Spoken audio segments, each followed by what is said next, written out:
Bismillahirrahmanirrahim. Assalamualaikum warahmatullahi wabarakatuh. Selamat pagi teman-teman. Bagaimana kabarnya hari ini? Sehat semuanya? Alhamdulillah. Hari ini kita akan melanjutkan kegiatan belajar kita tema 4 tentang hidup bersih dan sehat. Subtema 4, hidup bersih dan sehat di tempat umum pada pembelajaran yang ke-6. Teman-teman sudah siap? Sudah menyiapkan buku juga alat tulisnya?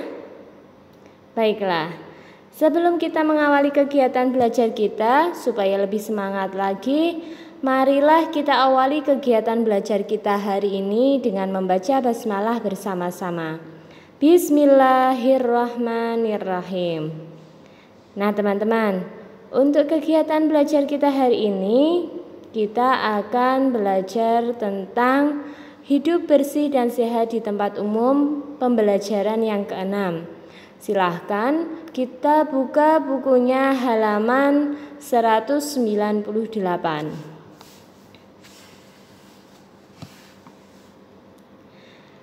Nah, di sini terdapat cerita tentang Dayu dan teman-teman yang sedang berwisata. Dayu dan teman-teman berkunjung ke Taman Nasional Ujung Kulon. Taman Nasional ini merupakan kawasan cagar alam yang dilindungi. Apakah teman-teman sudah pernah ke sana? Pergi ke Taman Nasional Ujung Kulon? Wah, di sana ada apa saja ya? Ternyata di sana tidak hanya sekedar cagar alam teman-teman, tetapi juga ada objek wisatanya. Sekarang kita baca yuk teks yang ada di halaman 198 ini. Kita akan membaca dengan suara yang nyaring ya. Flora dan fauna lestari, manusia akan sehat. Kelestarian flora dan fauna wajib kita jaga. Hal ini dilakukan agar flora dan fauna di sekitar kita tidak rusak dan punah. Jika flora dan fauna rusak dan punah, kehidupan manusia pun ikut terganggu. Misalnya, kebakaran hutan sangat mengganggu kehidupan kita. Kesehatan manusia sangat terganggu karena banyak asap. Bahkan, banyak juga yang menyebabkan kematian. Banyak cara yang dapat dilakukan untuk melestarikan flora dan fauna di sekitar kita. Pembakaran dan penebangan hutan secara liar harus dihentikan. Perburuan hewan liar juga harus dihindari. Hutan akan tetap asri. Hewan di hutan pun tidak punah.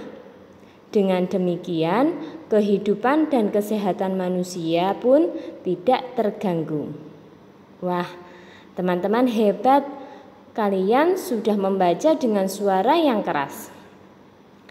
Teman-teman, dari teks bacaan yang sudah kita baca tadi, di sini terdapat kata flora dan fauna. Apakah teman-teman sudah tahu apa itu arti flora dan juga fauna? Flora artinya adalah semua jenis tanaman. Sedangkan fauna artinya adalah semua jenis hewan. Dari teks bacaan yang sudah kita baca tadi, apa isi teks yang kamu baca? Siapa yang bisa menemukan apa isi teks yang sudah kita baca tadi? Isi teks yang sudah kita baca tadi diantaranya adalah tentang kelestarian flora dan fauna wajib kita jaga. Kemudian dalam teks tadi juga disebutkan dampak bagi manusia jika flora dan fauna rusak. Terakhir, isi dari teks bacaan yang sudah kita baca tadi adalah bagaimana cara menjaga flora dan fauna yang ada di sekitar kita. Nah, sekarang apa sih yang harus kita lakukan untuk menjaga tumbuhan dan hewan yang ada di sekitar kita? Tentunya dengan cara merawatnya dengan baik. Betul kan teman-teman? Nah, sekarang kita buka bukunya halaman 199. Teman-teman bisa amati gambar yang ada di sana dengan teliti. Di sana ada gambar seorang petani yang sedang menyiram tanamannya. Gambar yang kedua adalah gambar peternak yang sedang memberi makan sapi. Dari informasi yang kita lihat pada gambar ini, informasi apa yang dapat kamu peroleh dari gambar di atas? Wah, dari gambar ini kita menemukan cara untuk merawat tumbuhan dan hewan agar tetap sehat. Apakah teman-teman sudah tahu bagaimana cara untuk menjaga agar tanaman tetap tumbuh subur dan juga cara untuk merawat hewan di sekitar kita agar tetap sehat? Nah, sekarang tuliskan bagaimana cara menjaga tumbuhan dan hewan di sekitar kita agar tetap sehat. Teman-teman bisa buka bukunya halaman 200. Di sana terdapat kolom untuk menuliskan bagaimana cara menjaga tumbuhan dan hewan di sekitar kita agar tetap sehat. Cara merawat tumbuhan dan hewan tentu tidak sama ya. Nah, sekarang kita akan menuliskan dulu bagaimana cara untuk menjaga tanaman agar dapat tumbuh subur. Yang pertama adalah dengan cara menyiram tanaman setiap hari. Kemudian yang kedua dengan cara memberi pupuk. Dan yang ketiga yaitu dengan cara menyianginya. Teman-teman tahu bagaimana cara menyiangi tanaman itu? Dan apa sih maksudnya menyiangi tanaman itu, teman-teman? Menyiangi tanaman artinya menghilangkan tanaman pengganggu. Tanaman pengganggu disebut juga dengan gulma, teman-teman. Nah, ini adalah 3 cara yang dapat dilakukan agar tanaman di sekitar kita dapat tumbuh subur. Untuk selanjutnya, kita akan menuliskan cara menjaga agar hewan tetap sehat. Siapa yang di rumah punya hewan peliharaan? Nah, kalau hewan peliharaan kita pengen tetap sehat, tentu kita juga harus merawatnya. Cara merawat hewan agar tetap sehat yang pertama adalah dengan memberi makan secara teratur. Yang kedua, kita harus menyediakan tempat tinggal untuk hewan itu. Dan yang ketiga, jangan lupa kita harus selalu membersihkan tempat tinggal hewan. Ada lagi teman-teman, cara agar hewan yang kita pelihara tetap sehat yaitu dengan menjaga kesehatannya. Ada yang dibawa ke klinik, kemudian ada hewan, misalnya ada yang punya kucing harus diberi vitamin. Kemudian ada yang memandikannya. Masih banyak cara untuk menjaga hewan yang kita pelihara atau hewan yang ada di sekitar kita agar tetap sehat. Nah, untuk menuliskan bagaimana cara menjaga tumbuhan dan hewan di sekitar kita agar tetap sehat, nanti teman-teman bisa tambahkan sendiri ya. Nah, berikutnya lihat halaman 200 yang bagian bawah. Coba amati gambar yang ada di sini. Nah, ini adalah gambar Dayu dan teman-temannya sedang melakukan kegiatan di taman sekolah. Nah, teman-teman coba diamati lagi apa yang dilakukan Dayu dan teman-temannya. Betul sekali, Dayu dan teman-teman sedang merawat taman kelas bersama. Mereka bekerja bersama-sama untuk membersihkan taman kelas. Ada yang menyapu, ada yang mencabut rumput liar, kemudian ada juga yang menata tanaman dalam pot. Nah, ada yang membuang sampah. Banyak kegiatan ya teman-teman yang dilakukan supaya taman kelas dapat terawat dengan baik. Nah, sekarang sikap apa yang mereka tunjukkan pada kegiatan ini? Siapa yang bisa sebutkan? Mereka bekerja sama, Bu. Betul sekali. Selain itu, mereka menjaga kebersamaan dan kerukunan. Jadi, sikap yang mereka tunjukkan pada kegiatan ini adalah sikap kebersamaan, kerjasama, dan kerukunan. Dayu dan teman-teman merawat taman kelas bersama-sama. Mereka selalu menerapkan kebersamaan. Kebersamaan merupakan wujud persatuan. Teman-teman, apakah kalian sudah tahu? Kebersamaan ternyata dapat membuat kita bersatu dengan teman. Nah, hidup bersatu dengan teman itu banyak manfaatnya. Tapi kita juga harus mempunyai sikap yang dapat menunjukkan hidup bersatu dengan teman ya. Selain itu, kita nanti akan mengetahui apa saja akibatnya jika kita tidak hidup bersatu dengan teman. Nah, untuk mengetahui apa saja manfaat hidup bersatu dan juga akibat jika kita tidak hidup bersatu dengan teman, kita akan mengerjakan latihan yang ada di halaman 201 ini. Kita kerjakan satu-satu ya. Di sini terdapat 2 kolom. Kolom yang pertama adalah kolom manfaat hidup bersatu dengan teman, dan kolom yang kedua adalah akibat jika kita tidak hidup bersatu dengan teman. Nah, apa saja manfaatnya? Kita lihat dari pilihan jawaban yang pertama dari yang sebelah kiri dulu. Banyak teman.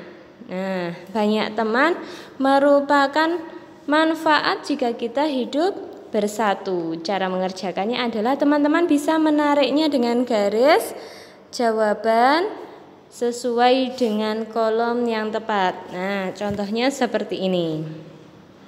Banyak teman merupakan salah satu manfaat hidup bersatu dengan teman. Kemudian di bawahnya, tidak bisa berbagi pengalaman dengan teman. Ini termasuk apa ya? Termasuk manfaat atau termasuk akibat? Nah, betul sekali. Ternyata salah satu akibat jika kita tidak hidup bersatu dengan teman adalah kita tidak bisa berbagi pengalaman dengan teman. Betul kan? Kemudian yang ketiga, pekerjaan cepat selesai. Pekerjaan cepat selesai adalah termasuk manfaat hidup bersatu dengan teman. Karena jika kita mempunyai pekerjaan atau tugas yang dikerjakan bersama-sama, tentu pekerjaan itu akan cepat selesai.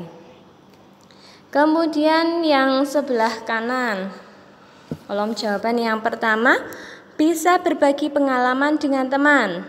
Bisa berbagi adalah manfaat hidup bersatu dengan teman. Silahkan digaris, disesuaikan dengan kolomnya. Kemudian bawahnya, pekerjaan lama selesainya. Ini adalah akibatnya ya jika kita tidak hidup bersatu dengan teman. Kemudian yang terakhir, dibenci teman, termasuk dalam akibat jika kita tidak hidup bersatu dengan teman. Sampai di sini apakah ada yang ketinggalan? Nah, kita ulang lagi. Dari pekerjaan ini kita dapat lihat apa saja manfaat yang diperoleh dari hidup bersatu dengan teman. Manfaat yang pertama adalah kita akan punya banyak teman jika kita hidup bersatu. Yang kedua yaitu pekerjaan akan cepat selesai. Dan yang ketiga adalah kita bisa berbagi pengalaman dengan teman. Kemudian akibat jika kita tidak hidup bersatu dengan teman adalah yang pertama yaitu kita tidak bisa berbagi pengalaman dengan teman. Kemudian pekerjaan akan lama selesainya dan terasa berat tentunya ya karena tidak dikerjakan bersama-sama. Dan yang ketiga, kita akan dibenci teman. Ini adalah akibat jika kita tidak hidup bersatu dengan teman. Begitu teman-teman. Nah, selanjutnya teman-teman bisa buka bukunya halaman 203. Dayu dan teman-teman tadi sedang merawat taman kelas ya, betul sekali. Ada yang menyiram tanaman, ada yang mencabut rumput, ada juga yang merapikan pot. Ini adalah salah satu teman Dayu yang bernama Udin yang sedang merapikan pot. Coba teman-teman amati pot yang sedang dibawa Udin. Pot yang sedang dibawa Udin itu berbentuk seperti bangun ruang. Bangun ruang yang menyerupai pot di sini adalah Bangun tabung. Tabung merupakan contoh bangun ruang. Tabung bisa disusun membentuk sebuah pola, teman-teman. Kita lihat yuk pola yang bisa dibentuk dari tabung ini. Masih di halaman 203 ya. Di sini terdapat satu baris tabung yang bermacam-macam posisinya. Ada yang berdiri, ada juga yang posisinya itu dijatuhkan. Nah, lihat. Ada 2 tabung berdiri, kemudian 1 tabung dengan posisi terjatuh. Kemudian 2 tabung berdiri lagi, 1 tabung terjatuh posisinya mendatar ya. Nah, untuk membentuk pola bangun ruang, teman-teman, itu dapat dibentuk dari 1 bangun ruang saja, dapat juga dibentuk dari kombinasi 2 bangun ruang atau lebih. Nah, contoh yang lainnya ada di halaman 204. Silahkan teman-teman amati. Kita lihat contoh yang pertama dulu. Nah, contoh yang pertama ini terdapat pola bangun ruang. Jika diamati, coba lihat. Di sini terdapat berapa jenis bangun ruang, teman-teman? Siapa yang bisa menyebutkan? 2, betul sekali. Di sini terdapat 2 jenis atau 2 bentuk bangun ruang, yaitu bangun ruang tabung dan kubus. Pola bangun ruang yang ada pada contoh pertama ini adalah 1 tabung, 2 kubus. 1 tabung, 2 kubus. 1 tabung, 2 kubus. Begitu seterusnya. Nah, nanti jika teman-teman diminta untuk melanjutkan pola bangun ruang ini, maka urutannya adalah 1 tabung, 2 kubus. Kemudian kita lihat contoh yang kedua. Di sini terdapat beberapa bentuk bangun ruang. Siapa yang bisa menyebutkan? Ada berapa bangun ruang yang membentuk pola bangun ruang ini? Ada 3. Bagus sekali. Di sini terdapat 3 bentuk bangun ruang, yaitu bangun tabung, kemudian kubus dan balok. Kita perhatikan dulu polanya. 1 tabung, 1 kubus, 1 balok. Kemudian kembali lagi pada urutan pertama, 1 tabung, 1 kubus, 1 balok. Yang berikutnya juga sama, 1 tabung, 1 kubus, 1 balok. Nah, ini adalah pola bangun ruang dengan 3 bentuk bangun ruang ya. Ada tabung, ada kubus, juga ada balok. Untuk contoh yang ketiga, teman-teman, coba diperhatikan. Di sini terdapat contoh bangun ruang dengan 2 bentuk, yaitu ada di sini ada pola bangun ruang dengan 1 bentuk bangun ruang, yaitu balok. Hanya saja posisi atau peletakan balok di sini berbeda-beda. Ada yang diletakkan secara mendatar, ada yang diletakkan secara berdiri. Jadi posisinya 2 balok mendatar, 1 balok berdiri. 2 balok mendatar, 1 balok berdiri. Selanjutnya 2 balok mendatar, 1 balok berdiri, membentuk sebuah pola. Ya, yang namanya pola itu kemarin adalah susunan yang beraturan dan selalu tetap. Jika diminta untuk melanjutkan pola bangun ruang yang ketiga, maka akan terbentuk pola yang berikutnya adalah 2 balok mendatar, 1 balok berdiri. Sampai di sini apakah teman-teman ada yang bingung? Nanti kalau masih ada yang bingung, boleh bertanya pada Pak Guru atau Bu Guru ya. Nah, untuk memahami kegiatan belajar kita pada bangun ruang, silahkan teman-teman buka bukunya halaman 204 sampai dengan 205. Di sana terdapat latihan, kita diminta untuk melengkapi bentuk bangun ruang berdasarkan pola yang sudah ditentukan. Kita coba dulu yuk dari nomor 1. Kita amati dulu nomor 1 itu ada berapa bentuk bangun ruangnya. Nah, di sini terdapat tabung, kemudian balok dan kubus. Berarti pada pola bangun ruang ini terdapat 3 bentuk bangun ruang. 1 tabung, 1 balok, 1 kubus. Kemudian urutannya kembali lagi pada urutan pertama. 1 tabung, 1 balok, 1 kubus. Kemudian dilanjutkan lagi, 1 tabung, 1 balok, 1 kubus. Nah, di sana terdapat 2 titik-titik, teman-teman diminta untuk melanjutkannya. Jika melanjutkan pola bangun ruang ini, maka urutan yang selanjutnya adalah apa, teman-teman? Nah, ini adalah bangun ruang yang selanjutnya. Kita kembali lagi pada bangun ruang yang pertama ya, yaitu tabung. Kemudian urutannya setelah bangun tabung adalah bangun bangun balok. Begitu teman-teman. Nah, nanti silahkan dicoba menggambar bangun ruang dengan gambar yang lebih rapi ya. Jika masih ada yang kesulitan membuat pola bangun ruang, bisa minta tolong dibantu oleh ayah atau ibu, bisa juga minta tolong dibantu sama kakak. Kemudian untuk nomor 2, kita coba lagi 1 nomor lagi untuk melengkapi bentuk bangun ruang yang ada di sini. Kita amati dulu, di sini terdapat berapa bentuk bangun ruang. Ternyata di sini ada 2 bentuk bangun ruang, yaitu bangun ruang balok dan tabung. Polanya adalah, ya kita perhatikan polanya.